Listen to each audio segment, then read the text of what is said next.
Chapter 16 of Bhagavad Gita as it is, the divine and demoniac natures. In this chapter, Lord Krishna explains to Arjuna how those who possess demoniac qualities and who live whimsically without following the regulations of Scripture attain lower births and further material bondage. But those who possess divine qualities and live regulated lives, abiding by scriptural authority, gradually attain spiritual perfection. Abhayam sattva sanshuddhi jnana yoga vyavasthiti danam damaha cha yajna cha swadhyayah tapaha javam.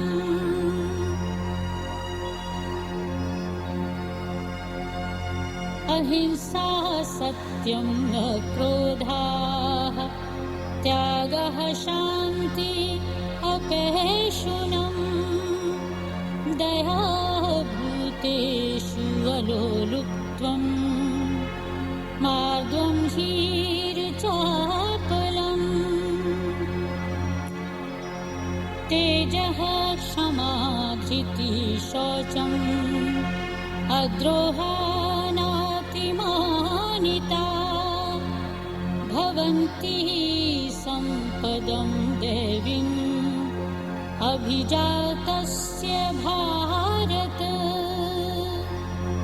The Supreme Personality of Godhead said, fearlessness, purification of one's existence, cultivation of spiritual knowledge, charity, self-control, performance of sacrifice, study of the Vedas, austerity, simplicity, non-violence, truthfulness, freedom from anger, renunciation, tranquility, aversion to fault-finding, compassion for all living entities, freedom from covetousness, gentleness, modesty, steady determination, vigor, forgiveness,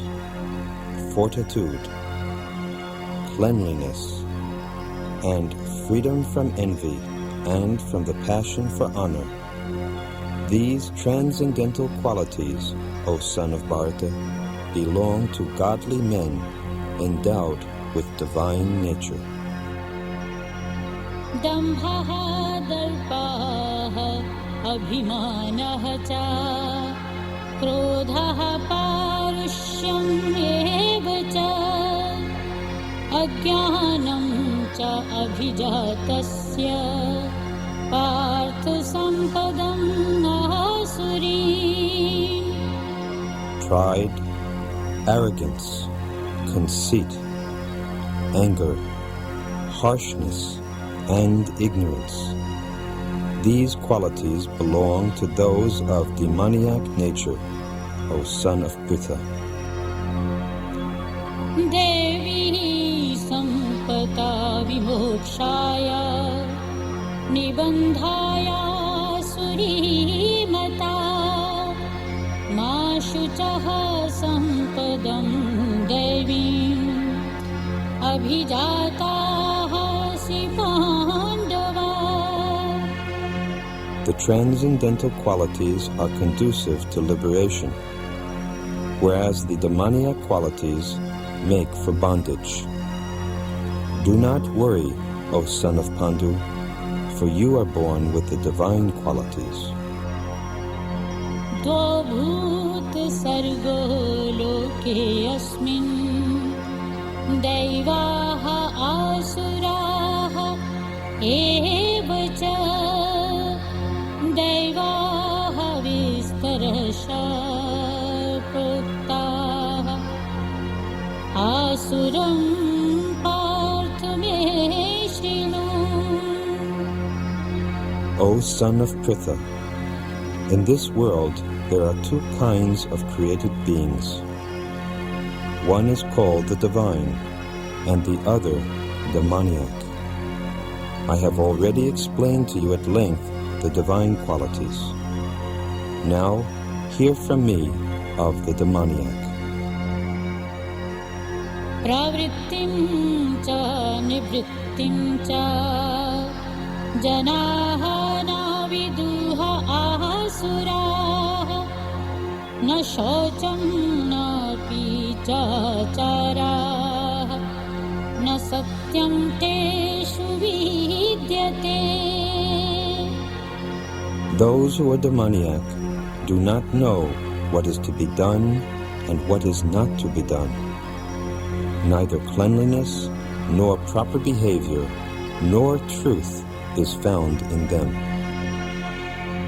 Asatyam apratishtham te jagatahu anishvaram aparaspara sambhutam kim anyata kam hetukam. They say that this world is unreal, with no foundation, no God in control. They say it is produced of sex desire and has no cause other than lust. Etam drishtim avastabhya nashtatmanah alpabuddhaya prabhavanti ugrakarmanah kshayaya jagatah hitah. Following such conclusions, the demoniac, who are lost to themselves and who have no intelligence, engage in unbeneficial, horrible works meant to destroy the world. Kamam ashritya dushpuram dambhaman madanvitah mohat grihitva asudutrahan pravratante ashuchi vratah. Taking shelter of insatiable lust and absorbed in the conceit of pride and false prestige, the demoniac, thus illusioned, are always sworn to unclean work, attracted by the impermanent. Chintam aprimeyam cha pralayantam upashritah kamopabhog parmayatavat iti nishchitah asha pashishateha badha काम क्रोध परायणाः इहन्ते काम भोगार्थम् अन्यायेन अर्थ संचयान्. They believe that to gratify the senses is the prime necessity of human civilization. Thus, until the end of life, their anxiety is immeasurable. Bound by a network of hundreds of thousands of desires and absorbed in lust and anger, they secure money by illegal means for sense gratification. Idam adya maya labdham imam prapasye manoratham idam asti idam api me bhavishyati punah dhanam asamaya hatah shatruha anishye cha aparanapi ishvaraha aham bhogi. अहं बलवान् सुखी आड्यः अभिजनवानस्मि कः अन्यः अस्ति सदृशः मया यक्षे दास्यामि मोदिष्ये इति अज्ञानविमोहिताः. The demoniac person thinks, so much wealth do I have today, and I will gain more according to my schemes. So much is mine now, and it will increase in the future more and more. He is my enemy, and I have killed him, and my other enemies will also be killed. I am the Lord of everything. I am the enjoyer. I am perfect, powerful, and happy. I am the richest man, surrounded by aristocratic relatives. There is none so powerful and happy as I am. I shall perform sacrifices. I shall give some charity, and thus I shall rejoice. In this way, such persons are deluded by ignorance. अनेक चित्त विभ्रान्ताः मोहजाल समावृत्ताः प्रसक्ताः कामभोगेषु पतन्ति नरकेषु च. Thus perplexed by various anxieties and bound by a network of illusions, they become too strongly attached to sense enjoyment and fall down into hell. आत्मसम्भाविताः स्तब्धाः Dhanman मदान्विताः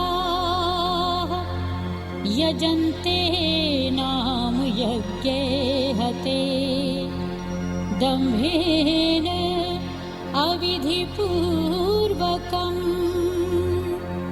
Self-complacent and always impudent, deluded by wealth and false prestige, they sometimes proudly perform sacrifices in name only, without following any rules or regulations.